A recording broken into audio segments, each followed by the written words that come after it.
నిల్చొని మాట్లాడతారు అధ్యక్ష. నేను ఒకటే అంటే అధ్యక్ష, ఒక నాయకుడిని నమ్ముకొని ప్రాంతీయ పార్టీ అంటే ఏంది అధ్యక్ష? ఒక నాయకుడు అధ్యక్ష. ఆ నాయకుడు ఆయన భావజాలం ఆయన ఐడియాలజీ మీద నడిచేదే ప్రాంతీయ పార్టీ. అది ఎన్టీఆర్ గారు పెట్టిన పార్టీ కావచ్చు, కేసీఆర్ గారు పెట్టిన పార్టీ కావచ్చు. ఆ పార్టీ నాయకుడికే దెబ్బ తగిలితే, ఆ పార్టీ నాయకుడి మీదకే మచ్చ వస్తే పార్టీ మనుగడకే అర్థం ఉండదనేటటువంటి ఉద్దేశంతో ఘోష్ కమిటీ అప్పుడు కూడా నేను ఒక్కదాన్నే జాగృతితోని ధర్నా చేసిన అధ్యక్ష. ఏ ఒక్కరు మాట్లాడరు అధ్యక్ష. ఆ తర్వాత అర్ధరాత్రి 2 గంటలకు కాంగ్రెస్ ప్రభుత్వం అసెంబ్లీలో సిబిఐ ఎంక్వైరీకి ఇస్తామంటే కూడా తెల్లారి 12, 1 గంటలు 2 గంటల వరకు కూడా మా బీఆర్ఎస్ పార్టీలో ఒక్క పెద్ద నాయకుడు కూడా మాట్లాడాడు అధ్యక్ష. కేసీఆర్ గారిని ఏమన్నా మాట్లాడారు అధ్యక్ష.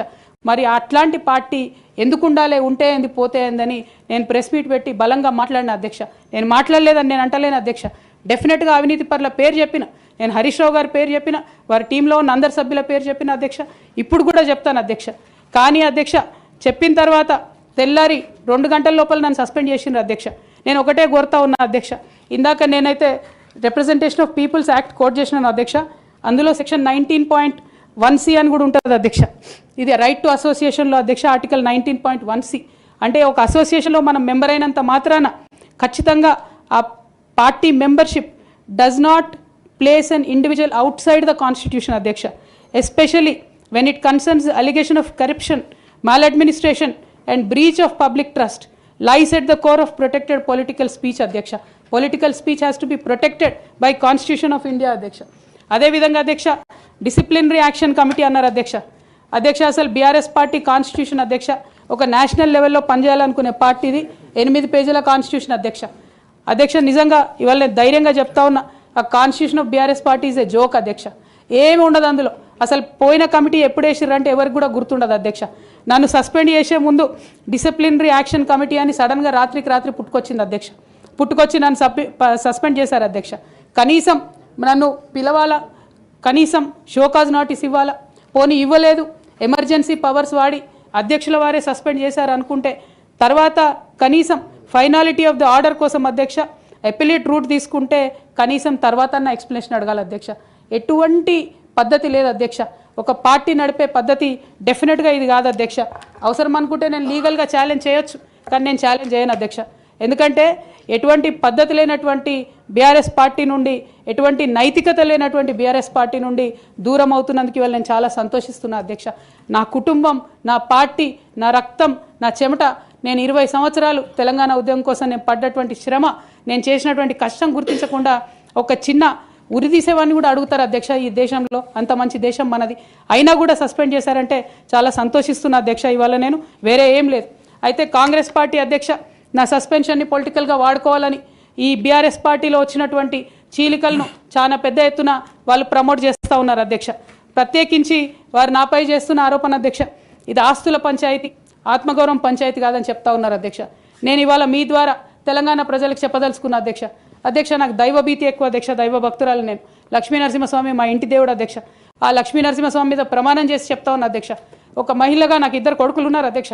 వాళ్ళిద్దరి మీద ప్రమాణం చేసి చెప్తా ఉన్నాను, నాది ఆస్తుల పంచాయతీ కాదు అధ్యక్ష, నాది ఆత్మగౌరవం పంచాయతీ. నేను ఏ విషయమైనా, ఉద్యమకారుల విషయమైనా, బీసీల విషయమైనా, మహిళల విషయమైనా ఏదైనా నిలదీసి అడిగినా అధ్యక్ష, రేపు కూడా అడుగుతా అధ్యక్ష. అందులో ఎట్టి పరిస్థితులలో కాంప్రమైజ్ అయ్యే విషయమే లేదు అధ్యక్ష. ఈ సందర్భంగా తమరికి కూడా నేను ఒక మాట చెప్తా ఉన్నా అధ్యక్ష. మన రాష్ట్రంలో 17 లోక్సభ స్థానాలు ఉంటాయి అధ్యక్ష. ఒకటే ఒక ఉమెన్ ఎంపీ అధ్యక్ష. 119 అసెంబ్లీ సీట్లు ఉంటాయి అధ్యక్ష. అన్ని పార్టీలు కలిపి 8 మంది ఉన్నారు అధ్యక్ష మహిళలు. 40 మంది ఉన్న ఈ శాసన మండలిలో 3 ఉన్నాం అధ్యక్ష లేడీస్. మేము ఇక నేను పోతే 2 మిగులుతారు అధ్యక్ష.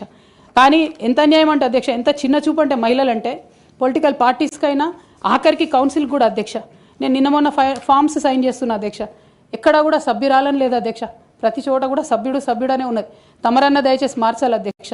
ఈ మొత్తం 4 కోట్ల మంది ప్రజల్లో అధ్యక్ష మహిళల యొక్క పర్సెంటేజ్ అధ్యక్ష మన రాష్ట్రంలో ఇంత అధ్యక్ష 0.00003% అధ్యక్ష. ఇది మాకుండే రాజకీయమైనటువంటి రిప్రజెంటేషన్ అధ్యక్ష. రాజకీయంగా ప్రజల మధ్యలో కానీ పార్టీల మధ్యలో కానీ మాకున్నటువంటి రిప్రజెంటేషన్తో మేము ఆడవాళ్ళ కష్టాలు ఎవరికి చెప్పాలి అధ్యక్ష. ఒకనాడు కేసీఆర్ గారు అన్నారు అధ్యక్ష, ఈ దేశ రాజ్యాంగాన్ని మార్చాలి, మహిళలకు సమాన హక్కులు కావాలని. నేను అడుగుతా ఉన్నా అధ్యక్ష, పార్టీలు రాజ్యాంగాలు మార్చుకోవాలి అధ్యక్ష. ఇవ్వండి మహిళలకు సీటు.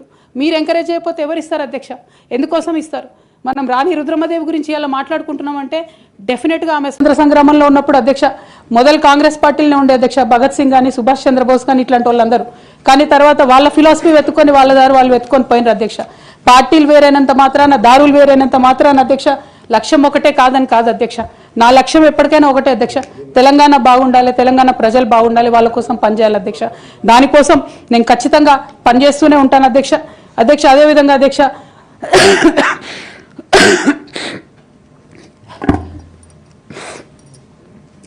బీఆర్ఎస్ పార్టీ వైఫల్యాల్ని ఎండగడుతూ సక్సెస్ అయినటువంటి కాంగ్రెస్ పార్టీ అధ్యక్ష కంప్లీట్గా వాళ్ళు కూడా అన్ని అంశాలను ఇగ్నోర్ చేసినారు అధ్యక్ష.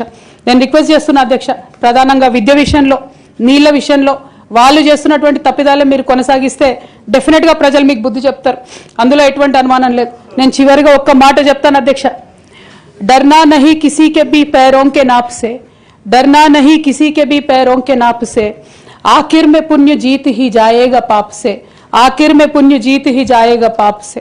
गीता में कृष्ण ने कहा अर्जुन से बस यही, गीता में कृष्ण ने कहा अर्जुन से बस यही, आखिर में पुण्य जीत ही जाएगा पाप से. అధ్యక్ష నేను నిజం పక్షాన ఉన్నాను అధ్యక్ష. అధ్యక్ష నేను నైతికత పక్షాన ఉన్నాను అధ్యక్ష.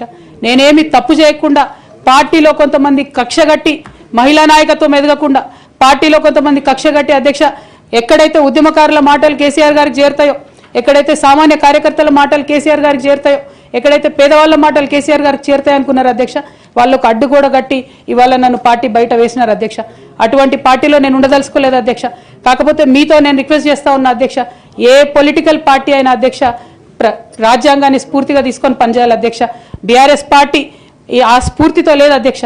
కాబట్టి నేను ఈ రాష్ట్రంలో మహిళలకు కొంత ఇన్స్పిరేషన్ ఇవ్వడానికి అధ్యక్ష, ప్రజలకు ఓవరాల్గా సేవ చేయడానికి అధ్యక్ష, ఇప్పుడు కాంగ్రెస్ పార్టీ చేస్తున్న విధానాలకు ప్రధాన ప్రతిపక్షం అధ్యక్ష ఇవాళ లేనేలేదు హౌస్లో, నిన్న మొన్న అసెంబ్లీ నడిచింది అక్కడ లేనేలేదు అధ్యక్ష. ఆ యొక్క గ్యాప్ని ఫిల్ఫిల్ చేయడానికి అధ్యక్ష నేను ఇవాళ ఒక వ్యక్తిగా ఈ హౌస్లోకి వెళ్ళిపోతున్నా అధ్యక్ష. కానీ నేను ఒక శక్తిగా ఫ్యూచర్లో చట్టసభలకు తిరిగి వస్తా అధ్యక్ష. డెఫినెట్గా ఒక పొలిటికల్ సిస్టమ్ని క్రియేట్ చేస్తా అధ్యక్ష ఈ స్టేట్లో, చేసి ఖచ్చితంగా ఒక శక్తిగా నేను తిరిగి వస్తాను అధ్యక్ష. మీ అందరి యొక్క ఆశీర్వాదంతో ఈ హౌస్లో ఈ 4-5 ఇయర్స్లో మీతో ఉన్న అనుబంధంతో నేను చెప్తా ఉన్నా అధ్యక్ష, మీరు చాలా అవకాశాలు ఇచ్చారు అధ్యక్ష, చాలాసార్లు మాట్లాడే అవకాశాలు ఇచ్చారు, అనేక సమస్యల మీద పోరాటం చేసే అవకాశం ఇచ్చారు, మీకు ధన్యవాదాలు తెలియజేస్తాను అధ్యక్ష. కాకపోతే తెలంగాణ డెవలప్మెంట్ కోసం ఇప్పుడున్న పార్టీ కూడా అంతే కమిటెడ్తో పనిచేయాలని చెప్పి డిమాండ్ చేస్తూ ఆ అన్ని అంశాలను టేకప్ చేసి మేము పనిచేస్తామని మీకు తెలియజేస్తూ మీ దగ్గర సెలవు తీసుకుంటున్నాను అధ్యక్ష. Thank you. జై తెలంగాణ. గౌరవ సభ్యురాలు సోదరిమణి కవిత గారి యొక్క ఆవేదన, భావోద్వేగం మేము అర్థం చేసుకుంటాం. భావోద్వేగాల మధ్య రాజీనామా చేయడం అంత సమంజసం కాదనేటువంటి ఉద్దేశంతోనే ఆ రోజు అదే చెప్పాను, ఈరోజు కూడా అదే చెప్తున్నాను. మీరు ఆలోచన చేయండి, పునరాలోచన చేయండి. భవిష్యత్తు అనేటువంటిది ఎట్లా ఉంటుంది అనేది కాలమే నిర్ణయిస్తుంది. కాబట్టి భావోద్వేగంలో ఆవేదనతోనే తీసుకునే నిర్ణయాలు ఒకసారి సక్రమ బాటలో పట్టకపోవచ్చు. కాబట్టి మరొకసారి మీరు ఆలోచన చేయమని నేను రిక్వెస్ట్ చేస్తాను. ఇప్పటికే 4 months లేట్ అయింది అధ్యక్ష. ఆ పార్టీతో నాకు ఎటువంటి అనుబంధం వద్దు అధ్యక్ష. పైగా డెఫినెట్గా ఆడబిడ్డను కాబట్టి కొంత ఆవేదన తట్టుకోలేకపోతా ఉన్నా అధ్యక్ష. తమరి ముందు మాట్లాడేటప్పుడు కొంత ఇమోషన్ అవుతా ఉన్నా. బట్ ఈ 4 months మీరు ఇచ్చిన సమయంలో చాలా సుదీర్ఘంగా ఆలోచన చేసుకున్నాను అధ్యక్ష. దయచేసి రిజైన్ చేయడానికి మీరు నా రెసిగ్నేషన్ యాక్సెప్ట్ చేయమని చెప్పి మిమ్మల్ని కోరుతా ఉన్నా అధ్యక్ష. Thank you. జై తెలంగాణ. Now government bills.